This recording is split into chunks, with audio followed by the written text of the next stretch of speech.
For and kind of opportunity knocks for like a Kansas State perhaps to try to win back some points. And the four is such an interesting boat, Lincoln, because you have your coxswain, so you have a cox four. In the Olympics, we saw the U.S. men win the gold medal. That was in what's called the straight four, a four with no coxswain. In this case, in collegiate rowing in the United States, we have cox fours. And unlike the eight, you just have four rowers. It's a much more difficult boat to get started, to get going, to get up to speed. With eight, you can do that very quickly. In the four, it takes a little bit more effort. It's a little bit tougher. And then just the slightest misstroke, if you will, or wobble from a rower, especially at the start, could really cost you a second or two. So watching these starts here on the four, it's always really interesting. The ones who get a good, clean start and get up to speed as quickly as possible, they can really jump out to a sizable lead. Again, we'll remind you the bow, the lane assignment continues to be with lane one being on your right with UCF as you work your way in from right to left. Kansas, Tulsa, K-State, Old Dominion, and West Virginia over there on your left. In lane six. And as I mentioned in the last race, you have some boats where the stroke seat is rowing on the port side, some is rowing on the starboard side. And there are some rowers here at this competition who can actually row both sides. They know how to row port and starboard, but just depending on lineups, formations, how the boat performs better, how it's faster with a certain lineup. That's how coaches, they use the whole season trying to figure out their certain lineups, their certain formations to use. And it all reaches this point. UCF finished fourth in this race last year. We saw K-State take sixth. Kansas took eighth. West Virginia took seventh. Again, those are your returners from a year ago, both Tulsa and Old Dominion. Of course, last year we saw in Tennessee race their final race in the American Athletic Conference before becoming affiliated members here in the Big 12 this year.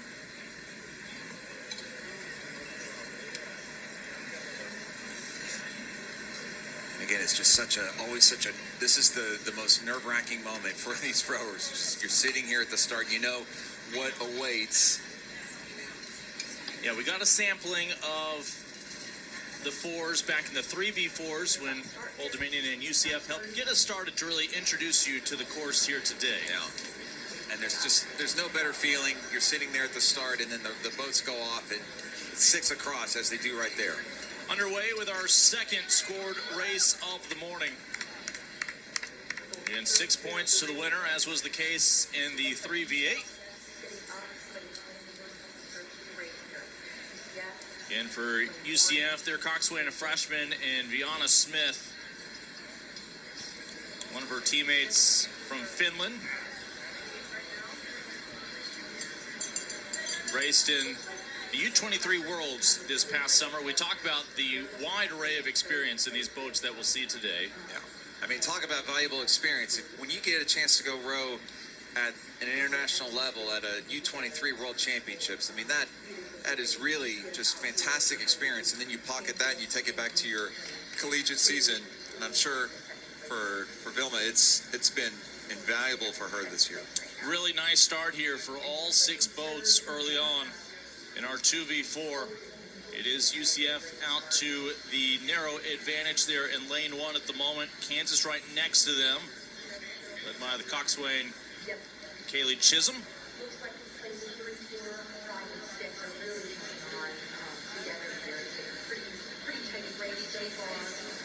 That's a great shot there from overhead. You see the different boats. I believe that is in right there in the middle. You can see that boat. You have a port stroke, and then you have a starboard, and then port. I believe that's the... They've got Tulsa in blue there. K-State just right there. I know they have your attention at the moment. Yeah, they do, because that is a starboard bucket, which means you have a port and then a starboard, and then a port. It's not something you see very often, but every once in a while you do see that. So that K-State 4 using a starboard bucket formation, but it is this UCF 4 that is just motoring down the course. Really nice blade work here. You see the catch timing here. Look at the blades. They get rolled up together, and then the oars and then the blades enter the water together. that's what coaches seek as they work on these crews all throughout the year, is getting those blades rolled up together and then into the water together. And that's what's going to make a boat go much faster than its counterparts. Great work there from that UCF 4. And then another nice wide shot here. You see the conditions are ideal for rowing. Not a lot of chop. So rowers not having to contend with the wind. For ODU, this is the same makeup in their boat that in their last race got the victory over Temple, a former American Athletic Conference rival. Their coxswain, the senior Ginden, has been in every boat throughout her career. Her teammate, a grad student, Spinelli, a family of rowers. In fact, her grandfather is Steve Wagner, the head coach at the Rutgers men's program. Yep. And good to see their sophomore teammate, Douglas, who was injured most of last year, with a healthy season this year. For UCF, their coxswain leading the way, a freshman again, Viana Smith, Leanne Franklin, Lexi Sanchez, Megan Lukovac, along with Vilma Kangasmaki. We mentioned Kangasmaki from Finland, the one international in that boat. He was actually in the 1v4 in their last outing. Some coaches opt to switch things up a little bit. Yep. See what kind of tinkering can pay off. Yep. Maybe a little bit of sea racing during the week, or just sometimes it's just a coach wants to see a rower row with a different set of rowers. So there's always that constant tinkering and changing and just trying to find the fastest boat, the fastest lineup possible. Again, UCF has taken our first two races of the day, the exhibition 3v4, our scored 3v8.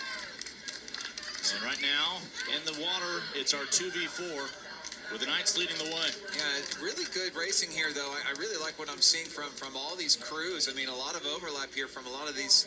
You see Kansas and Tulsa, all these crews battling here. K-State as well, ODU. So UCF, they're out in the lead, a little bit of open water, but the race for second and third is, I mean, this is very, very high.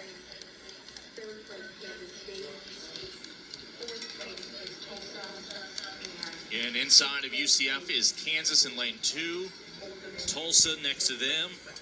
K-State completes that foursome on the right. You see Old Dominion and West Virginia. West Virginia on the outermost lane here on the left side. Now these crews link in. They're into the second half of the race, so you start to the body starts to get a little bit tired, the adrenaline and everything from the start. You work into your settle, and now this is when your legs start to feel it as you start to look toward that final 500 and in the sprint. But this is where the race can be won for a lot of these crews. And that K-State with that starboard bucket really starting to make a move here, try to get into that second spot.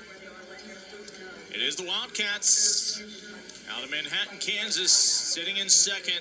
Though their in-state foes, Kansas, will continue to help push them. Again, UCF out in front, already have captured one race today in the 3v8. There's a great look there at that UCF 4 rolling up and into the water.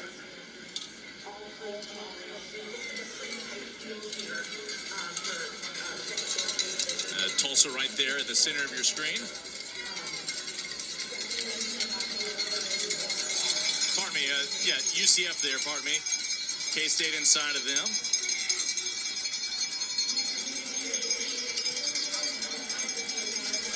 So you can see the red buoys there at the bottom right of your screen, Lincoln. There they are. That tells you it's time to go. It's time to sprint, time to increase the rating, attack that last bit of the race course.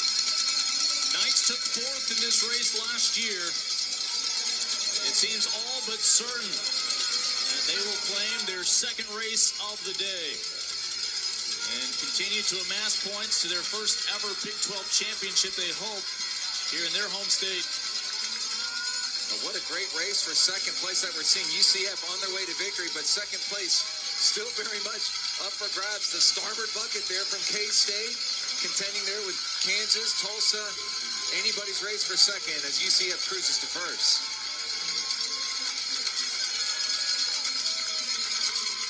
UCF, again, your 15th ranked program in the nation. What a year it has been for them. They are hoping it all culminates here with a Big 12 title and a trip to the NCAA championships for the first time since 2019. Great job here at the finish from UCF, staying controlled, staying strong, getting lots of length out of those strokes. The Knights will follow up their win in the 3v8 by taking the second varsity 4 as well. And then that battle that you had your eye on, K-State and Kansas. It is the Wildcats who will take second, and what a push by Tulsa. It appears they will take third, edging the Jayhawks, who will take fourth. It'll come down to ODU and West Virginia for that 5th place finish, as Old Dominion right now looks in line to claim their first 2 points of the day, with the remaining point going to the Mountaineers. What a great job from that K-State boat there, Lincoln. They started off, I think,